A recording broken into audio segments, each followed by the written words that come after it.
Hi there, my name's Colin and this is the ActionFigureResource video channel, the place for all your action figure news, reviews, tutorials and guides.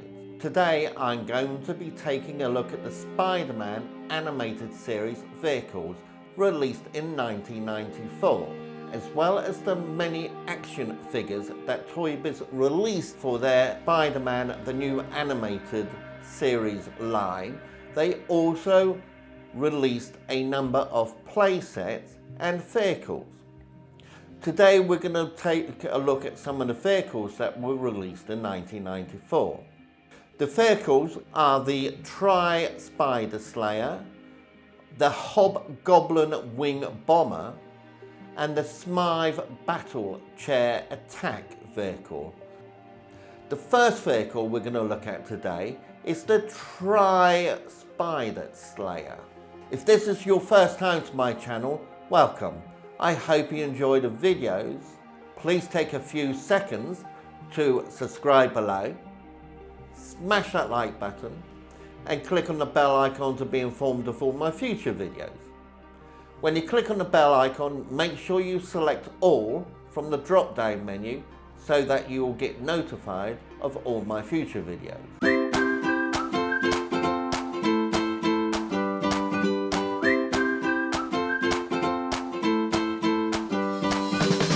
ActionFigureResource.com.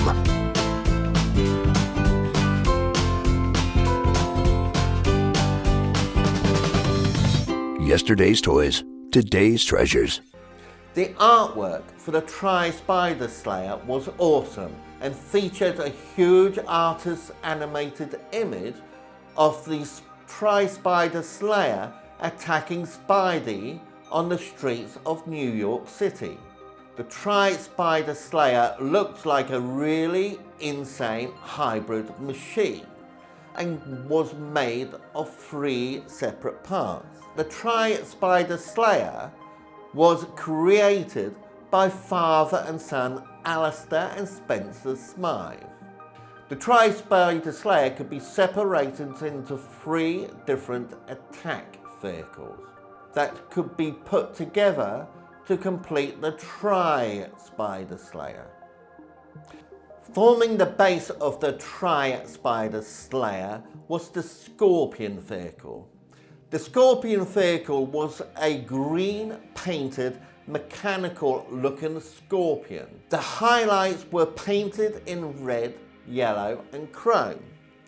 The Scorpion was a formidable vehicle with 2 rocket launchers at the front and a 3rd rocket launcher at the end of his tail that acted as a stinger. The stinger, or his tail launcher, was not operated by any buttons or firing mechanisms, but by pulling back and releasing his tail. The Scorpion also had twin pincer action claws at the front. These claws were activated by pulling back on the Scorpion's tail.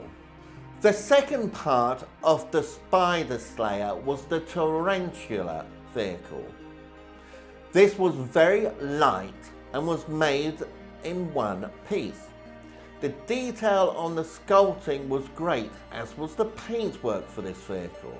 This was a 6-legged blue tarantula, with 2 of its legs were used for gripping onto the Scorpion and holding it in place. These were operated by a lever being pushed down on the tarantula's back. These could also be used to trap and hold his enemies under the tarantula. There were 2 button-operated missile launchers at the front and a circular dent on the top of his body where the Black Widow robot sat. As well as the gripping legs to hold him in place, there was also a hole at the back of the tarantula's underbelly that fitted over a peg at the back of the Scorpion vehicle near its tail. The 3rd piece, or the top of the vehicle, was the Black Widow robot vehicle. This was the smallest of all three of them, and it was painted red, black and purple. The paintwork was both effective and applied well. The Black Widow's abdomen and legs fitted into place onto the tarantula's back, making the formidable looking Tri-Spider Slayer. The Black Widow was designed with clawing front legs that were operated by a large button on the Black Widow's back, and a venom squirting belly. This could be filled with water, and when squeezed, shot out a jet of water from the Widow's jaws. The Black Widow robot's water squirting belly fitted into the crater or dent on the top of the tarantula vehicle. There were 4 slots on the back of the tarantula, that is 4 black legs fitted into and locked him into position. In the cartoon, the Tri-Spider Slayer used the tarantula's 6 legs to move or walk.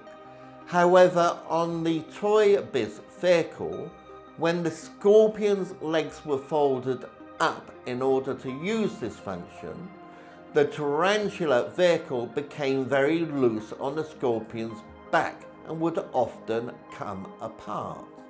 Also, in the cartoon, this was a huge vehicle compared to Spider-Man, but the Toy Biz vehicle was not made to scale, and as a result, Spider-Man is actually quite a bit taller and is far too big to fit into the vehicle. However, that said, the Tri-Spider Slayer was an excellent vehicle, and even as individual parts, they were very playable and looked great. Overall, the detailing, the paintwork, and the playability was fantastic. Mint in the box, this sells for between $75 and $100. Loose, it sells for between $50 to $75. The next vehicle we're looking at is the Hobgoblin Wing Bomber, again released in 1994. On the front of the packaging for this toy is the usual artist's impression of the Hobgoblin flying on the bomber and shooting out flaming pumpkins at his enemies. But there is also a little photo image of the toy on the bottom left-hand corner. On the reverse of the packaging, there is a large photo of the Hobgoblin Wing Bomber and the other action figures available in this line, as well as the Daily Bugle playset and the Tri-Spider Slayer. The vehicle was sculpted like a bat with outstretched wings. The sculpting was not really very detailed, and the body was a solid purple with black shading towards the edges. The claws were also black. The front of the bomber had a fierce looking face. There was an extra mask that could be attached to the front to give it an even fiercer look. On the underneath of each wing, there was a pumpkin bomb that could be released by a button on the top of the wing.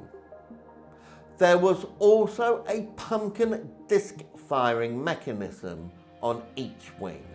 These were operated by a pull-back lever on the wing, which when released fired the disc from the wing. On the underbelly, there was a hand grip that could be lowered to hold onto in a firing position, much like holding a gun. When holding the hand grip, there was a lever at the back that could be pulled back and released, firing another pumpkin missile from the front of the bomber. The bomber came with an armor mask that fitted onto the head at the front of the bat for protection. There were 2 sawtooth discs and 2 pumpkin bombs and a pumpkin missile. Mint in the box, this sells for between $70 and $99. Loose, it sells for between $60 and $70. The last vehicle we're taking a look at today is the Smythe Battle Chair Attack Vehicle. The Smythe Battle Chair Attack Vehicle was made from mouldy parts with a nice colour scheme. It had a spider-like crawling action with doors that opened and closed. It also fired missiles and had an ejector seat. Also had an auto-opening captivator that captured Spider-Man or their enemies. The vehicle came in a box that displayed an image of Smythe in the Battle Chair Attack Vehicle and the Amazing Spider-Man logo. The reverse of the box also displayed an image of the vehicle and the other toys available in the line. Mint in the box, this sells on the secondary market for between $75 and $100 and loose for between $50 to $75. Please note that the prices quoted in this video are for informational purposes only and are not an offer or solicitation to buy any at these prices. When researching this video, I checked several online and offline auction sites and retail sites in order to find the best and most accurate prices for you. Don't forget to take a few seconds to subscribe below, smash that like button and click on the bell icon. When you click on the bell icon, make sure you select all to be notified of all my future videos. For more Spider-Man videos, check my playlists here. Don't forget to download your free collector's guide here. ActionFigureResource.com.